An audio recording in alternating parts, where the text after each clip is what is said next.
The Loch Ness Monster, Sasquatch, El Chupacabra, monsters that supposedly reside in our lakes, woods, and deserts. For years, people have searched for proof, evidence that these creatures exist. In the Pacific Northwest, Bigfoot is often assumed to be the champion of this game of hide and seek, with seekers wandering through the mountains of Washington, Oregon, and California, hoping to glimpse the enormous beast. However, in Oregon, Bigfoot is not the only mythical creature told to be hidden in the forests. In fact, if you want to find a monster here, you'd best venture to the Columbia River.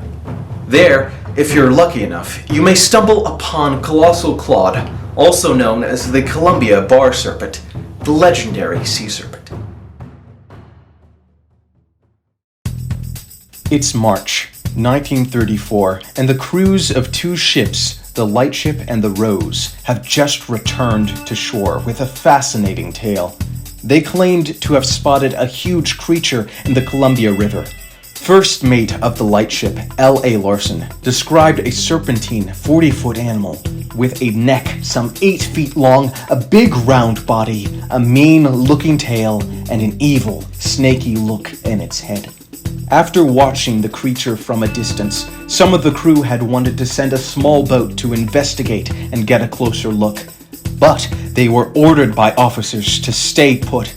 It seemed the sea serpent was large enough that it could tip the boat over, so they waited until the thing swam away. Years later, Colossal Claude returned when, in 1937, the crew of the Viv, another ship, would return from their day on the water with a similar story. In his account, Captain Charles E. Graham spoke of a long, hairy, tan-colored creature with the head of an overgrown horse, about 40 feet long, with a 4-foot waist.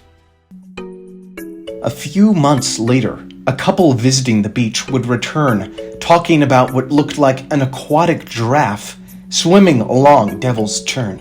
In their account, it was a hairy thing, 55 feet in length, with a hairy and maned head sticking 15 feet above the water. The couple followed Claude to Hecata Head until it swam out to sea and soon disappeared. The last confirmed sighting of Colossal Claude was on April 13th, 1939. The crew of the Argo, a fishing boat, would have the closest known sighting, just off the Columbia River. Captain of the Argo, Chris Anderson, said that Claude had swam within 10 feet of the boat and had a snaky neck that stuck 10 feet above the waves. He described Claude as having the head of a camel.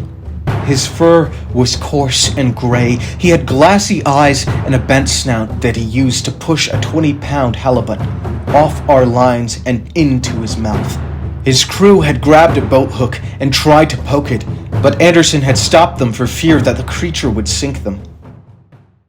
Over the years, strange animals have been reportedly sighted across the Oregon coast and in rivers and lakes. But after the Second World War, Colossal Claude failed to make a reappearance. Peter Cairns, who described himself as a Portland writer of reasonable sobriety and reliability, said that Claude would serve as competition for Scotland's Loch Ness Monster. But by 1967, even he admitted that Oregon's infamous sea serpent seemed to have disappeared. It has been over half a century and still, no word has been heard from Colossal Claude. Some think he is simply a jellyfish or a whale. Others believe he is a surviving plesiosaur, a remnant from the age of the dinosaurs. Skeptics say that he never existed, that there never really was any monster in the first place. It has been years since there's been a sighting of Colossal Claude, and yet his legacy survives. He remains a part of Oregon as another sea serpent, a myth, an unexplained phenomenon that has yet to be verified. And yet one wonders if he's out there, even now, hidden in one of the world's oceans, rivers, or shores, until another sharp eye spots him.